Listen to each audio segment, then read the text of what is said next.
Berikut adalah alat yang digunakan, yaitu Warford.chart dengan 4 titik warna, yaitu 1 merah berada di posisi atas, 2 hijau berada di posisi kanan dan kiri, dan 1 warna putih berada di posisi bawah, dengan kacamata lensa berwarna merah dan hijau, merah di mata kanan dan hijau di mata kiri.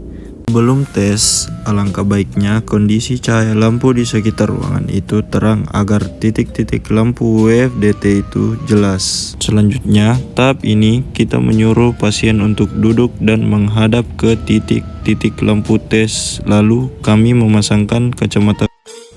Selanjutnya, kita instruksikan pasien untuk melihat titik lampu di depan.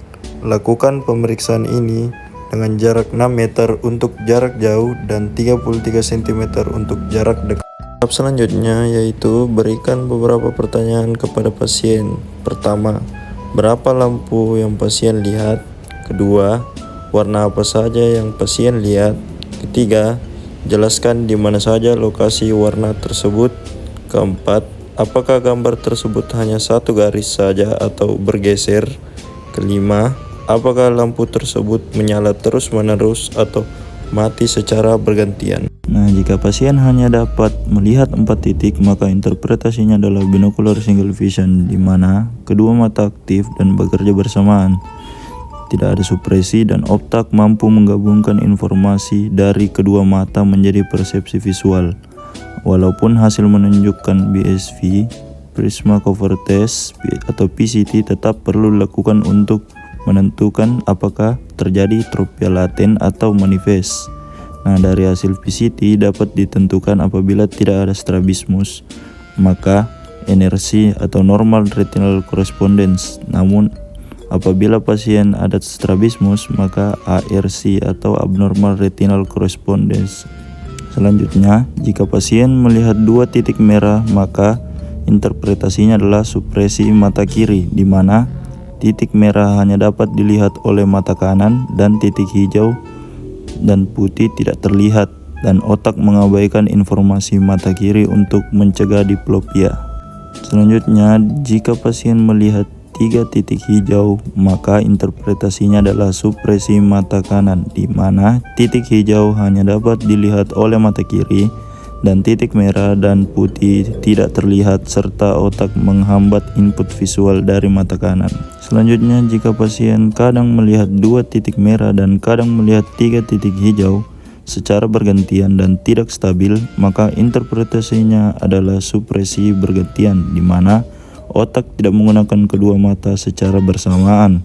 Tidak terjadi fusi dan supresi berpindah-pindah tergantung mata yang dominan di saat itu. Selanjutnya, jika pasien dapat melihat 5 lampu secara konsisten dan sejajar secara horizontal, maka interpretasinya adalah horizontal diplopia, di mana terdapat 2 jenis horizontal diplopia.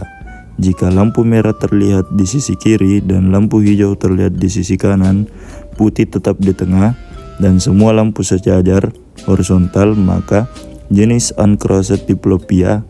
Jika lampu merah terlihat di sisi kanan dan jika hijau di sisi kiri, putih tetap di tengah, dan semuanya lampu sejajar horizontal, maka jenisnya crossed diplopia. Selanjutnya, jika pasien melihat 5 lampu secara konsisten, tidak dalam satu garis dan terpisah posisi atas bawah, maka interpretasinya adalah vertical diplopia. Jika lampu merah berada di atas dan hijau berada di bawah, susunan berbentuk garis vertikal, maka right hypotropia. Tapi jika lampu hijau di atas dan merah di bawah dan terlihat secara vertikal, maka terjadi left hypotropia.